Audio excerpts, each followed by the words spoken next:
Chaque année, le 11 novembre, date de l'armistice de 1978, c'est l'occasion de se souvenir de l'horreur de la grande tuerie de la Première Guerre mondiale. Près de 9 millions de morts. L'occasion de se souvenir aussi de la joie fantastique qui avait saisi tout le monde lors de l'annonce de l'arrêt des combats. Cette année, pour le 60e anniversaire de la signature de l'armistice, le président de la République a voulu associer dans le même hommage les morts de toutes les guerres.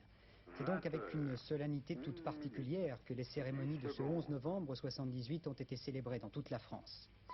Aujourd'hui, il n'y a plus de fatalité de la guerre pour la France, a dit le président de la République dans le discours qu'il a prononcé dans la forêt de Compiègne cet après-midi. C'est en organisant l'Europe, a expliqué en substance le chef de l'État, que nous nous mettrons à l'abri de telles aventures guerrières. C'est l'une des phrases essentielles de Valéry Giscard d'Estaing prononcée quelques instants après sa visite du fameux wagon de Rotonde. Dans le wagon de l'armistice reconstitué après la Deuxième Guerre mondiale, le premier ayant été détruit, Valéry Giscard d'Estaing s'est assis quelques instants cet après-midi à la place qu'occupait le maréchal Foch au matin du 11 novembre 18 avant de signer le livre d'or et de prononcer son allocution. Il n'y a pas de fatalité de la division entre les Français. Tout montre qu'il existe dans notre peuple des forces simples et profondes qui balaient tout sur leur passage dès lors que le sort du pays est en jeu et que l'unité l'emporte alors sur la discorde. Parce que la fraternité du combat a mêlé les classes sociales et les âges.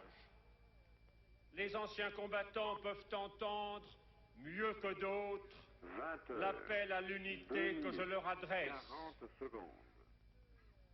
Et parce que nous avons lutté à côté de nos frères d'armes, de nos anciens territoires d'Afrique et d'Asie, puisque nous avons partagé l'épreuve des Français de toutes origines, nous devons tenir la France à l'abri de cette véritable perversion de l'esprit que constituent toutes les formes du racisme, brutales ou détournées. Il n'y a plus de fatalité de l'affrontement en Europe. Désormais, l'effort d'organisation de l'Europe, auquel la France apporte sa contribution éminente et décisive, doit faire de notre continent un modèle pacifique. Il n'y a plus enfin de fatalité de la guerre pour la France. Dès lors qu'elle assure elle-même sa défense à travers son peuple et son armée, qu'elle contribue activement aux tâches de la paix, de la détente et du désarmement, et qu'elle est à la pointe de l'effort pour une coopération juste et fraternelle entre les peuples du monde. Comme ce matin à Paris, les troupes à pied des trois armes ont défilé devant le président de la République. Des effectifs nombreux dans le décor de la vieille forêt gauloise de Compiègne, sous le ciel gris et bas de novembre. Un défilé sur les lieux de l'armistice de la Grande Guerre dans cette clairière de Rotonde auquel ont participé des troupes des pays de l'OTAN, unités américaines, anglaises, australiennes, belges, néo-zélandaises, italiennes et grecques, en jupe et longues braies blanches. Pour la première fois depuis 1945, des troupes des pays de l'Est ont participé à ce défilé aux côtés de celles de l'OTAN. Les Roumains, que voici uniformes de gala rouge et bleu, et un groupe de 10 soldats yougoslaves. Ce fut la surprise de ce 60e anniversaire, symbole sans doute de la fraternité d'armes forgée pendant la Grande Guerre et celui peut-être de la fraternité européenne qu'a exalté le président de la République dans son allocution. Cérémonie du souvenir également à Royal-Lieu, carrefour des camps de la mort, où le président de la République a ranimé les flammes au monument des déportés. Hommage aux combattants de toutes les guerres en ce jour du 11 novembre 78, hommage ce matin à Georges Clémenceau, le père la victoire. Combattants d'hier et d'aujourd'hui à l'honneur, comme ces hommes, les parachutistes du 2e REP, qui ont sauté au printemps dernier sur Colvézi pour libérer les otages européens prisonniers des rebelles catalans.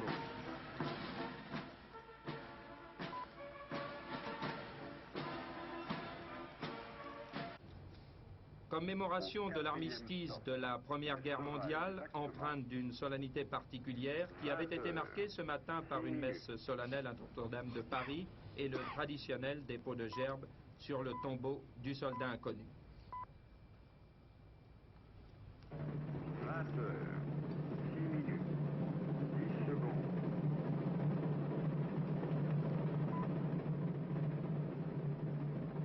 20 heures, 6 minutes. Cela dit, l'un des autres grands titres de l'information de ce samedi 11 novembre, c'est la réapparition de Mesrine dans l'actualité du gangstérisme.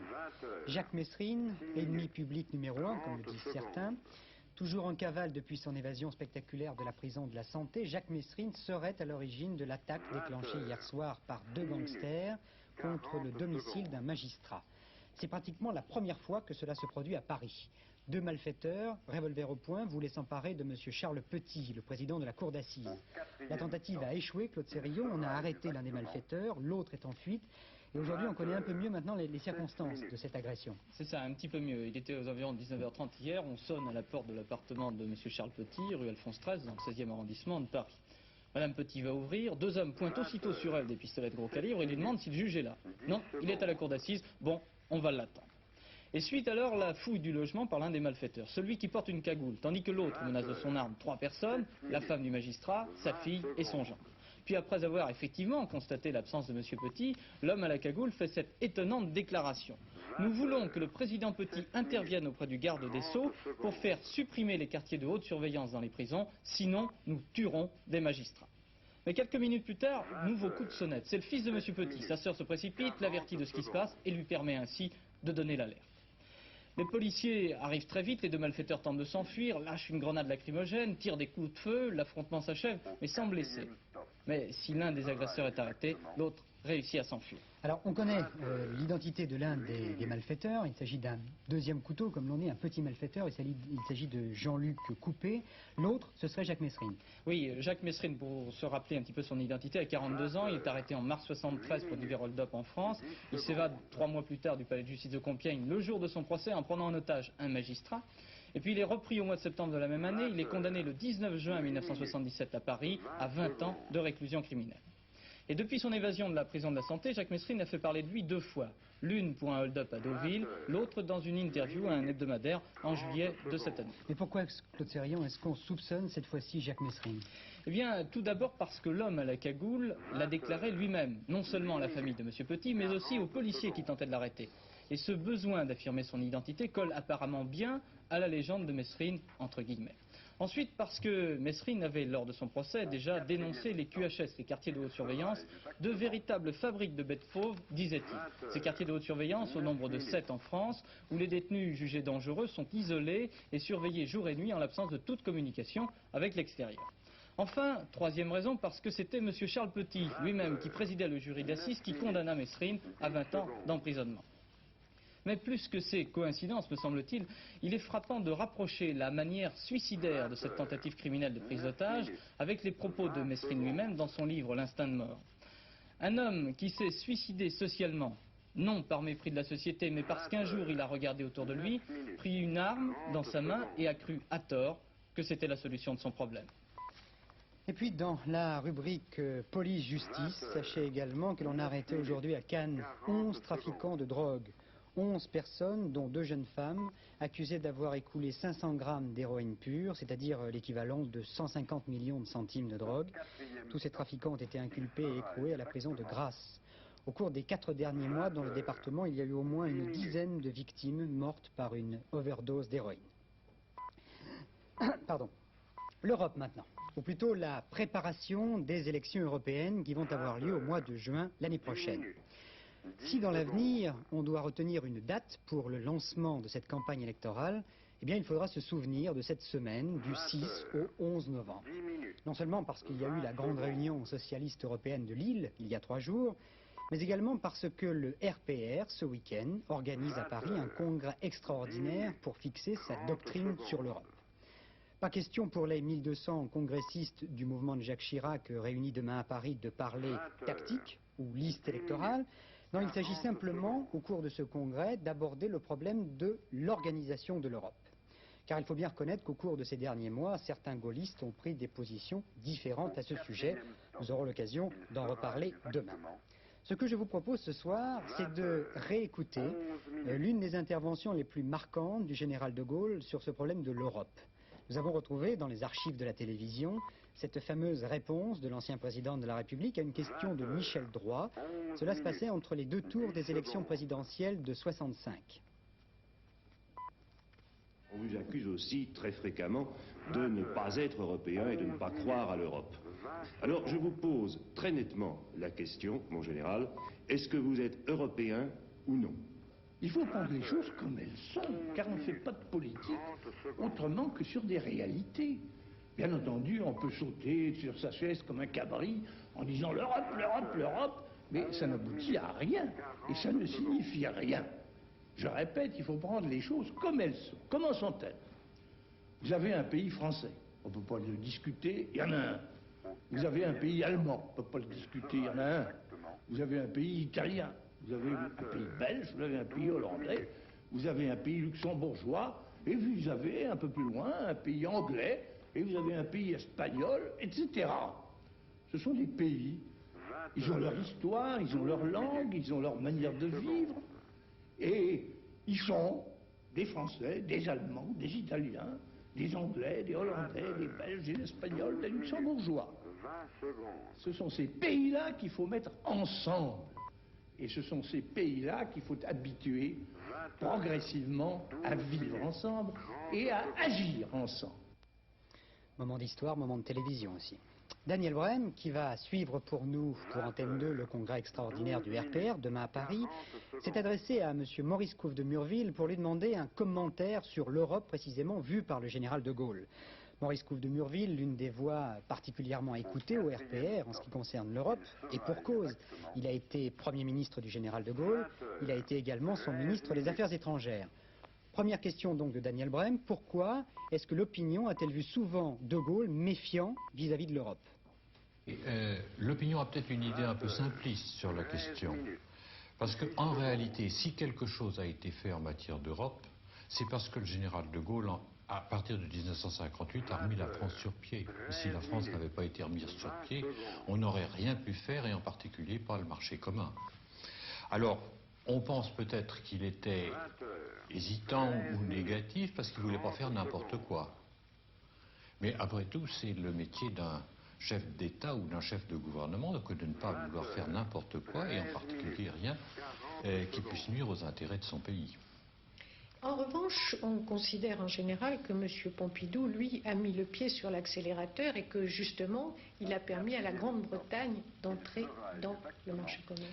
En réalité, M. Pompidou a laissé la Grande-Bretagne entrer dans le marché commun parce qu'il n'avait pas l'autorité du général de Gaulle et qu'il n'était pas en mesure de s'y opposer. La question est de savoir si c'est une bonne ou si c'est une mauvaise chose pour l'Europe.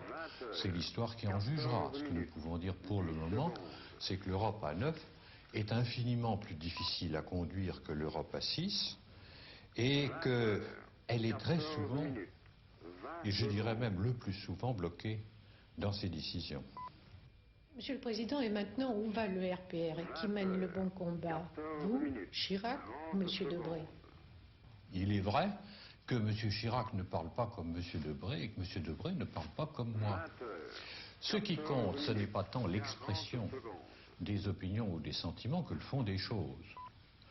Je crois pouvoir dire, et nous en avons discuté abondamment depuis quelques jours pour la préparation du congrès de dimanche prochain, je crois pouvoir dire que sur le fond des choses, nous sommes très largement d'accord, sinon complètement d'accord. Le fond des choses étant que cette Assemblée, elle va être élue au suffrage universel en juin de l'année prochaine, mais qu'elle a des attributions qui sont ce que les traités internationaux ont décidé et qu'il n'est pas question qu'il en soit autrement, c'est-à-dire que l'on change la situation.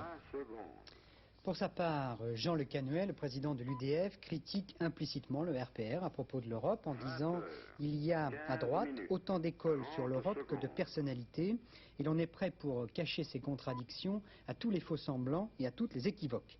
S'en prenant à l'opposition, Jean Le Canuet a dit que la gauche européenne, qui voulait donner l'image d'une belle mosaïque, n'est plus qu'un miroir brisé. Télégramme de l'étranger maintenant. Cité du Vatican, le pape Jean-Paul II propose un nouveau modèle de développement pour veiller à ne pas sacrifier les libertés des droits personnels et sociaux essentiels, sinon il se condamnerait à l'impasse, a dit le Saint-Père. Téhéran, arrestation de Karine Sanjabi, le chef de la principale force d'opposition au régime du Shah. Des troubles encore en province aujourd'hui. Il y a eu 8 morts hier et 8 morts et 23 blessés aujourd'hui, lors d'affrontements entre manifestants et forces de sécurité. Demain, grève générale prévue sur tout le territoire iranien. Proche-Orient, toujours des difficultés dans les négociations israélo-égyptiennes de Washington. Monsieur Begin, le Premier ministre israélien, rencontrera demain soir à New York Cyrus Vance, le secrétaire d'État américain. De son côté, le délégué de l'OLP en France, M. Ibrahim Sous, a indiqué que les Palestiniens allaient poursuivre la lutte par tous les moyens, y compris des actions militaires à l'intérieur d'Israël et des actions de sabotage. Enfin, Espagne. Au lendemain de l'imposante manifestation contre le terrorisme qui a rassemblé des centaines de milliers de personnes aux 4 coins du pays hier, 2 attentats aujourd'hui au Pays Basque qui ont fait 2 morts, 2 gardes civils. Non au terrorisme, oui à la démocratie, soutien au peuple basque, c'était les thèmes retenus hier pour les manifestations qui réunissaient non seulement les partis de gauche, mais également les partis de la majorité. Bruno Albin.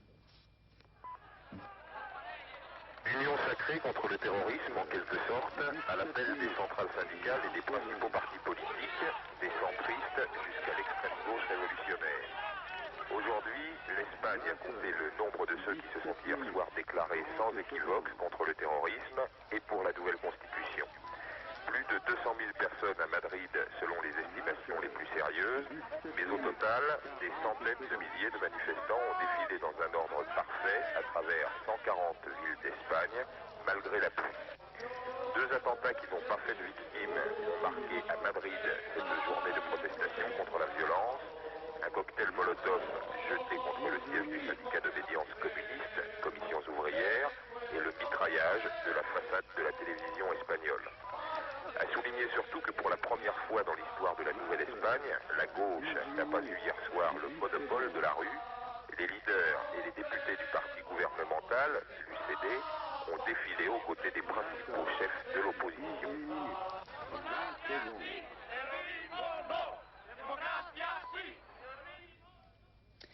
Retour en France maintenant, avec d'abord un grand rush sur les stations-service depuis ce matin, en particulier dans la région parisienne, le Nord-Pas-de-Calais, la Normandie, à Lyon et à Marseille également.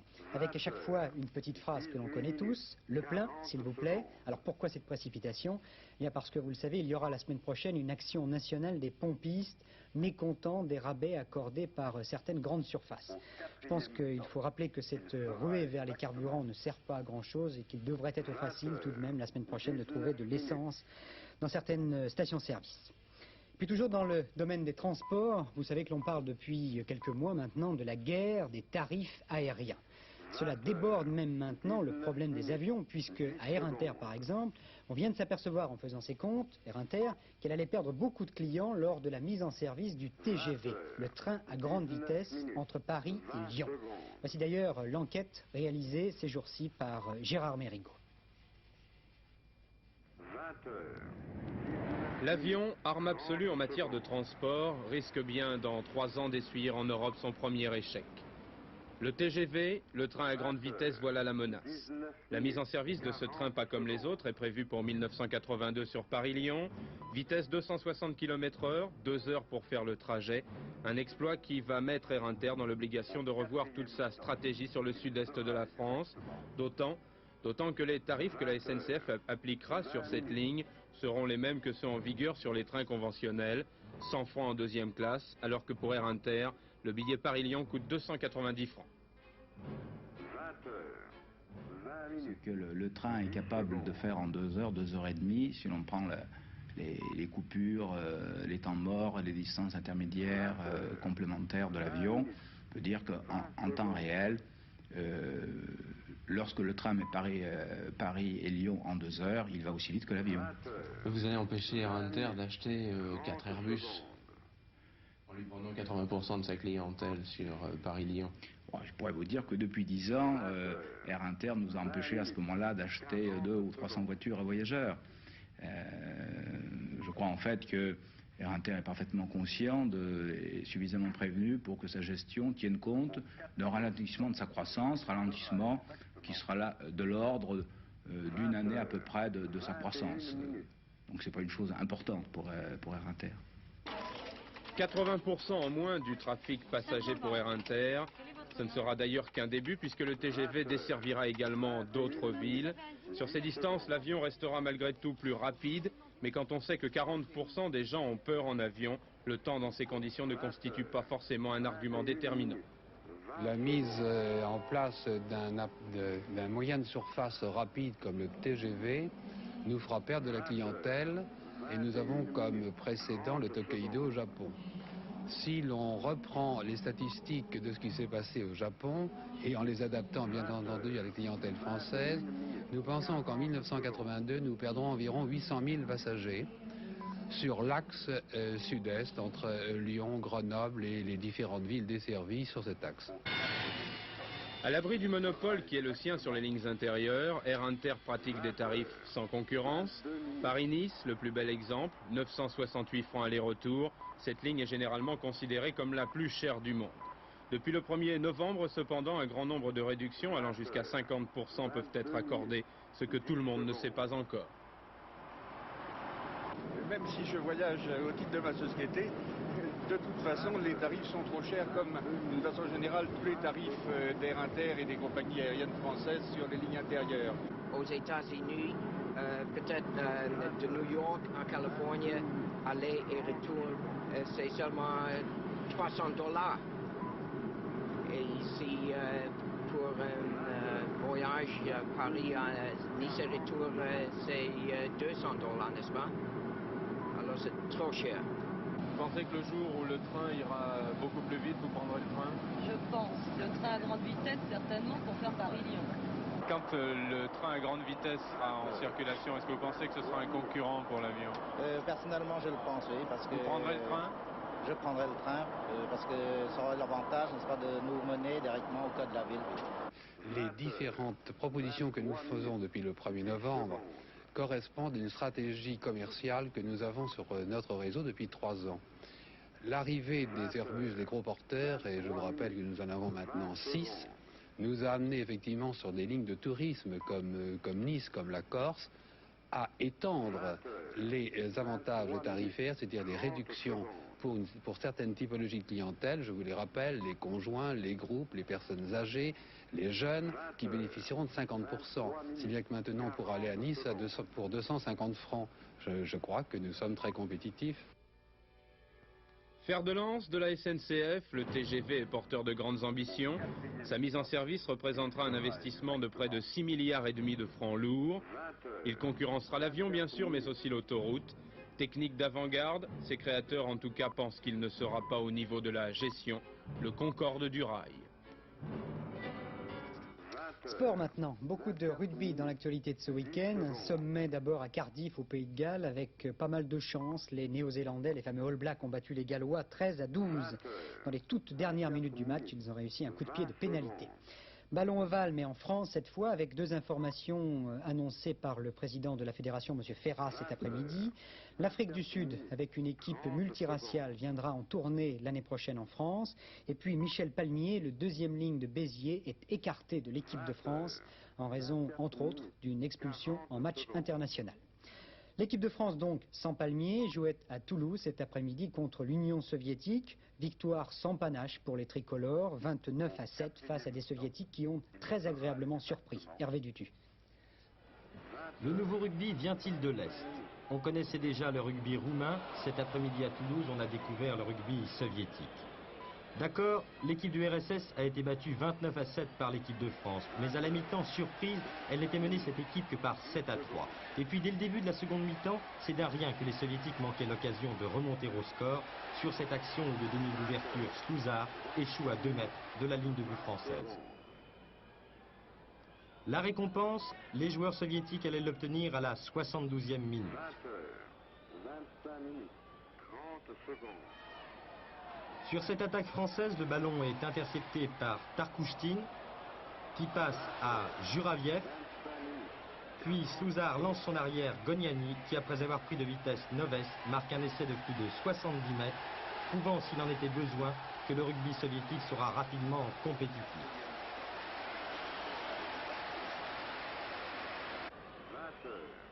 On attendait aussi l'équipe de France après la retraite de Scrella, la blessure de Bastia et la suspension de Palémier. Décevant en première mi-temps, les Français se sont bien repris après le repos, marquant 3 essais en seconde période. Tout d'abord par Pétrissan, après un très beau travail des 3 quarts français et de Jean-Michel Aguirre.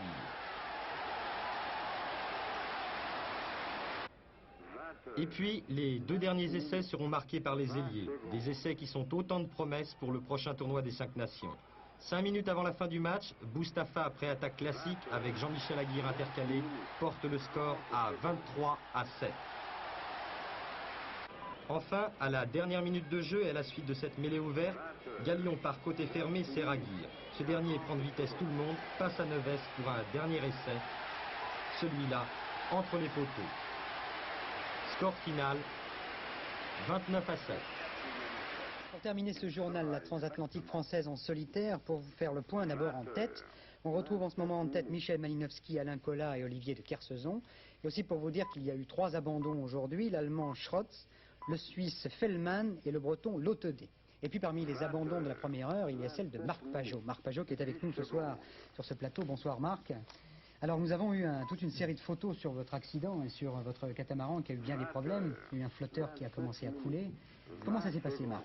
Ça s'est passé très rapidement. La veille, nous avions eu une tempête assez violente. Comme les autres, j'avais été assez prudent, je crois. Et puis, mes cartes météo me donnaient une amélioration du temps. Et j'avais l'intention de repartir un peu rapidement, sachant que le temps allait s'améliorer. Et puis, pendant la nuit, vers environ 3 h du matin, je descends dans la cabine pour me faire un petit thé. Et puis là, je vois 30 cm d'eau dans ma coque bâbord.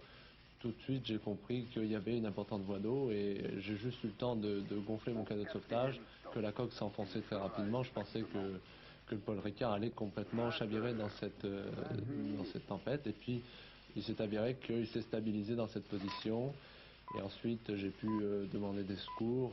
C'est alors que l'avion de la Marine nationale m'a survolé une dizaine d'heures après et m'a appris, à mon grand regret, que j'étais vraiment très bien placé puisque j'avais une 100 000, une dizaine d'heures d'avance sur mes concurrents. Alors, la grande question qu'on se pose à propos de cette transat, on n'a pas fini de se la poser, j'ai l'impression, c'est la différence entre les multicoques et les monocoques pour la fragilité. On a l'impression vraiment que les multicoques sont plus fragiles, non ? C'est-à-dire que maintenant on a une proportion à peu près équivalente de multicoques et de monocoques. Je pense que c'est difficile à déterminer, c'est plus un problème de préparation. Actuellement, c'est nouveau le multicoque et ils sont actuellement moins bien préparés que les monocoques. Bon, alors en tête, là, en ce moment, on retrouve Kersauzon, Collat et Malinowski. Et on prévoit, d'après les prévisions météo, peut-être un grain, une tempête là dans les heures à venir. Alors d'après vous, quel est celui qui est le mieux parti ? C'est assez étonnant, mais Michel Malinowski a l'air très très bien parti. Avec lui, un monocoque contre 2 multicoques, beaucoup plus rapide que lui.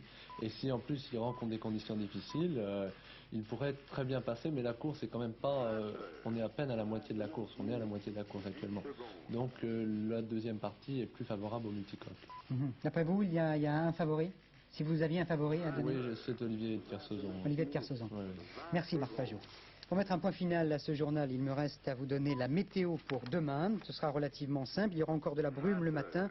Dans l'ensemble, le temps sera très froid, mais assez ensoleillé dans l'ensemble dans l'après-midi, en dehors de quelques ondées sur le pourtour méditerranéen 1. Il y avait un tiercé également aujourd'hui. Les résultats, c'est le 13, le 3 et le 1. Merci Jacques Cristobal. Voici d'ailleurs les rapports pour 5 francs. Je vous laisse lire ces rapports pour 5 francs dans l'ordre et dans un ordre différent. Voilà. En sachant que vous retrouverez Pierre Alain vers 23h15, Patrick Lecoq vers 13h15 demain, à 13h15 précise demain, et Betty Duro, elle qui restera invisible, mais qui nous a bien aidé à préparer toutes ces éditions de week-end. Je vous souhaite une très belle soirée sur Antenne 2.